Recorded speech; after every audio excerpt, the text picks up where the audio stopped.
2-3 दिन पहले हमने एक प्रेस कॉन्फ्रेंस की थी और उसमें हमने ये बताया था कि एमसीडी करोल बाग के अंदर बैंक स्ट्रीट के ऊपर एक दो स्कूल नगर निगम के चल रहे हैं। उन दो स्कूलों को ख़त्म करके वहाँ पर एक मल्टी लेवल पार्किंग का प्रोजेक्ट ला रही है। उस समय हमने आपको एक स्कूल के बारे में बताया था। अब आज मैं आपके सामने जानकारी रख रहा हूँ कि करोल बाग के अंदर ही एक और स्कूल है जिसकी ज़मीन को एमसीडी नीलाम कर रही है, जिसकी ज़मीन को एमसीडी बेच रही है और उस ज़मीन को भी बेचकर वो वहाँ पर एक और मल्टी लेवल कार पार्किंग का प्रोजेक्ट ला रही है। उस दिन जो मैंने आपको बताया था वो था अजमल खां रोड के बारे में। ये मेरे पास इनका टेंडर डॉक्यूमेंट है जो एमसीडी ने टेंडर निकाला था।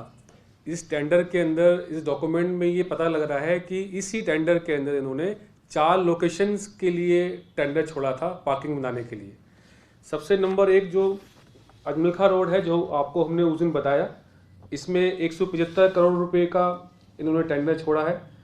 दूसरा एक ओल्ड लाइनर नगर पे एक जगह है जिसको इन्होंने 168 करोड़ रुपए में टेंडर छोड़ा है। और तीसरा एक शास्त्री पार्क करके जगह है जिसका 195 करोड़ रुपए का टेंडर इन्होंने छोड़ा है। और चौथा जिसकी मैं बात कर रहा हूँ कि एक और जगह पे ये स्कूल की ज़मीन को बेच रहे हैं, वो है पूसा लेन के नाम से, जहाँ पर 148 करोड़ का टेंडर इन्होंने छोड़ा है। तो ये जो पूसा लेन के नाम से जो ये टेंडर का जो नेम ऑफ वर्क है, इस जगह के ऊपर एमसीडी का स्कूल है और ये लगभग 6000 स्क्वायर मीटर की जगह है। 6000 स्क्वायर मीटर में ये स्कूल है और ये स्कूल आज की डेट में भी चल रहा है। इन्होंने क्या किया है कि 6000 स्क्वायर मीटर की जगह में से 3500 स्क्वायर मीटर की जगह वो स्कूल से लेकर उस ज़मीन को अलग दिखाकर और उस ज़मीन के ऊपर मल्टी लेवल पार्किंग का जो है बनाने का जो है इन्होंने ठेका जो है छोड़ा है। तो जो भारतीय जनता पार्टी के कुछ लोग जो 2 दिन पहले ये कह रहे थे कि ये स्कूल पे तो हम इसलिए लेके आए हैं क्योंकि ये स्कूल बंद हो गया है, यहाँ बच्चे नहीं पढ़ते हैं, बच्चे नहीं हैं, बच्चों को हमने शिफ्ट कर दिया है, या अब बच्चे यहाँ पर पढ़ने के लिए हैं नहीं, तो उसके ऊपर ये बात जो है ये कितनी साफ साबित होती है कि इनकी मंशा जो है वो बच्चों की देखभाल का या उनका होना या ना होने से फर्क नहीं पड़ता इनको। जिस स्कूल की मैं बात कर रहा हूँ, पूसा लेन का, जहाँ जो नेम ऑफ वर्क में नाम लिखा हुआ है, इस स्कूल में आज भी बच्चे पढ़ रहे हैं। चलते हुए स्कूल के अंदर से आधी ज़मीन को निकालकर उस ज़मीन को बेचकर ये पार्किंग प्रोजेक्ट लेके आ रहे हैं। ये बहुत ही ज़्यादा शर्म की बात है, दुर्भाग्य की बात है कि एमसीडी अब इस हद तक आ गई है कि जिस जगह के ऊपर एक नई बिल्डिंग बन सकती थी, जिस जगह पे कोई नया लैब बन सकता था बच्चों के लिए, जिस जगह पे लाइब्रेरी बन सकती थी बच्चों के लिए, ये सब काम ना करते हुए स्कूल में चलते हुए स्कूल से ज़मीन लेकर स्कूल की ज़मीन को कम करके वहाँ पर पार्किंग प्रोजेक्ट लाया जा रहा है। ये एक विषय जो है आपके सामने रखना था। दूसरा, जो इन्होंने ये टेंडर निकाला है, 4 लोकेशन के लिए टेंडर निकाला है इन्होंने, जैसा हमने बताया आपको। 2 उसमें से ऐसी जगह है जहाँ पर स्कूल्स को ख़त्म करके या उसकी ज़मीन को बेचकर पार्किंग ला रहे हैं। एक जो इन 4 लोकेशन में से एक जगह का जहाँ पर बिडर आया है इनके पास, जिसका ये वर्क अवार्ड अभी करने वाले हैं, जिसको आदमी का इन्होंने फाइनेंशियल बिड जिसकी खोल दी है और जिसका ये जल्दी इनकी इसको अवार्ड करने की तैयारी है, जिस आदमी को ये ठेका दे रहे हैं, इस कंपनी का नाम है ओमेक्स प्राइवेट लिमिटेड कंपनी है ये। इस कंपनी को ये ठेका दिया जा रहा है और मेरे पास ये डॉक्यूमेंट्स हैं, ये अखबारों की कटिंग्स हैं ये इसके अंदर, और साथ में ये टेंडर की कॉपी भी है।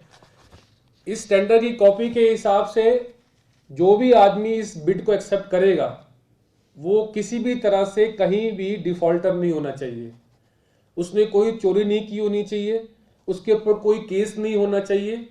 लेकिन जिस आदमी को ये ठेका दिया जा रहा है ओमेक्स कंपनी वाले को, उसके ऊपर दिल्ली और एनसीआर के अंदर, ना सिर्फ दिल्ली एनसीआर बल्कि पंजाब तक जो है, पंजाब गवर्नमेंट ने जो है उसके ऊपर जो है जुर्माना लगा रखा है और उसके ऊपर, इस कंपनी के ऊपर केस रजिस्टर है।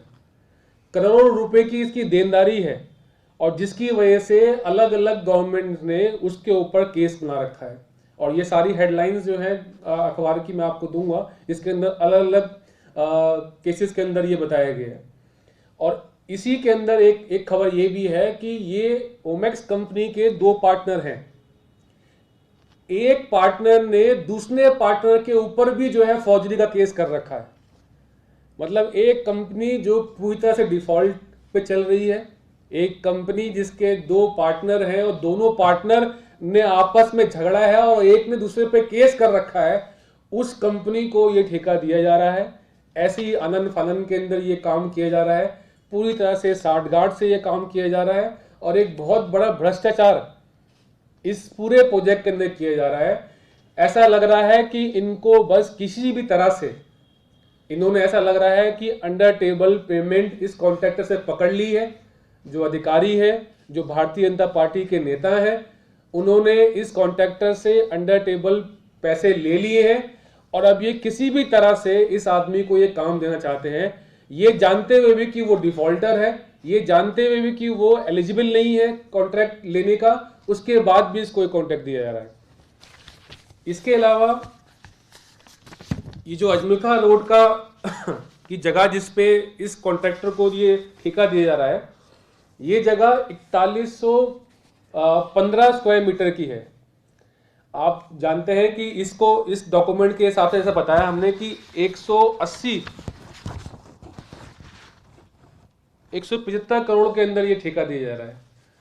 आप जानते हैं कि करोल बाग जो है कितनी महंगी जगह है।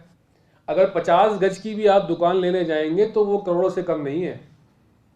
और ऐसी जगह के अंदर इतनी प्राइम लोकेशन में इतना बड़ा एरिया, 4115 स्क्वायर मीटर की जगह को सिर्फ 175 करोड़ के अंदर जो है दिया जा रहा है। 90 साल की लीज के लिए दिया जा रहा है, यानी 90 साल तक इसका कॉन्ट्रैक्ट होने के बाद 90 साल तक सरकार का, डिपार्टमेंट का वहां से जो है कोई लेना देना नहीं होगा। उसके बाद मालिक जो है ये कॉन्ट्रैक्टर हो जाएगा। और हमारे पास ऐसे एक नहीं कई सारे उदाहरण हैं जहां पर जब 90 साल के लिए किसी को कोई जगह लीज पे दी जाती है तो उसके बाद सरकार जब अपनी जगह को वापस लेने जाती है तो वो लिटिगेशन में जाता है, मामला कोर्ट में चले जाता है, वो आदमी उस जगह को कभी नहीं छोड़ता है। हमारे ही इलाके के अंदर पचकुया रोड के ऊपर एक जगह है जो सरकार ने एक आदमी को लीज पे दी थी। प्राइम लोकेशन, जो हनुमान जी की मूर्ति है उसके साथ में ही वो जगह है।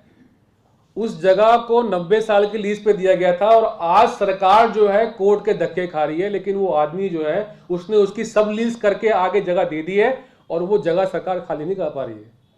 तो एक तो इतनी प्राइम लोकेशन में इतनी महंगी जगह को इतने कम जो है औने पौने दाम में दिया जा रहा है और 90 साल के लिए जगह देकर उस कॉन्ट्रैक्टर को एक तरह से मालिक बनाया जा रहा है, क्योंकि इस टेंडर में इन्होंने प्रोविजन रखा है कि इस जगह को फ्री होल्ड करके दे रहे हैं। और फ्री होल्ड का मतलब ये है कि उसके बाद वहां पर कॉन्ट्रैक्टर को आप रोक नहीं सकते हैं। अगर एक आम आदमी अगर अपने मकान को फ्री होल्ड करने जाए ना आज, तो उसकी जूतियां घिस जाती हैं, लेकिन कभी उसका घर मकान जो है डीडीए से फ्री होल्ड नहीं होता है। लेकिन इस केस में आप देखिए कि डिपार्टमेंट, एमसीडी ही कॉन्ट्रैक्टर को जो है वो डीडीए से फ्री होल्ड करा के जगह दे रही है और 90 साल के लिए जो है जगह को दिया जा रहा है। तो ये पूरा मामला जो है, जैसा हमने पहले कहा था, पूरी तरह से जो है भ्रष्टाचार का मामला है। एक बड़ा करोड़ों रुपए का इसके अंदर भ्रष्टाचार किया जा रहा है। एमसीडी के अधिकारी और जो भारतीय जनता पार्टी के नेता हैं, ये सब के सब जो है इसके अंदर मिले हुए हैं। इस ज़मीन को, स्कूल की ज़मीन को, बच्चों को जहाँ से शिक्षा मिलनी चाहिए उसको बेच रहे हैं। एक जगह उन्होंने स्कूल को बंद कराकर बेच रहे हैं और एक जगह पे चलते हुए स्कूल में जगह निकाल कर, चलते हुए स्कूल से बच्चों की जगह छीन कर उसको जो है पार्किंग के लिए दी जा रही है। ये बड़ा गंभीर मामला है और इसके अंदर हमने एक बड़ी तैयारी की है और मैं आपको बताना चाहता हूं कि हमारे को अपनी क्षेत्र से बड़ा सहयोग मिल रहा है लोगों से इस मामले के अंदर। ये मेरे पास कुछ 8-10 RWS के लेटर्स हैं। करोल बाग की ज़्यादातर RWS इस मामले में हमारे साथ हैं। वो उन सब का ये कहना है कि स्कूलों को ख़त्म करके पार्किंग को बनाया जाना ये सरासर गलत है। हमारे इलाके को, हमारे क्षेत्र को घनी आबादी होने की वजह से नए स्कूलों की ज़रूरत है और स्कूलों की ज़रूरत है। ऐसे में अगर हम पार्किंग जैसी चीज़ के लिए स्कूलों को ख़त्म कर रहे हैं तो उसका क्षेत्र की जनता और RWS जो है विरोध कर रही है। उन्होंने हमें अपना पत्र दिया है और ये सारी RWS इन्होंने कहा है कि हम वो खुद भी सभी अथॉरिटीज़ को लेटर लिख रही हैं कि MCD के द्वारा जो काम किया जा रहा है ये सरासर गलत है, हम इसका विरोध करते हैं और इसको रोका जाए।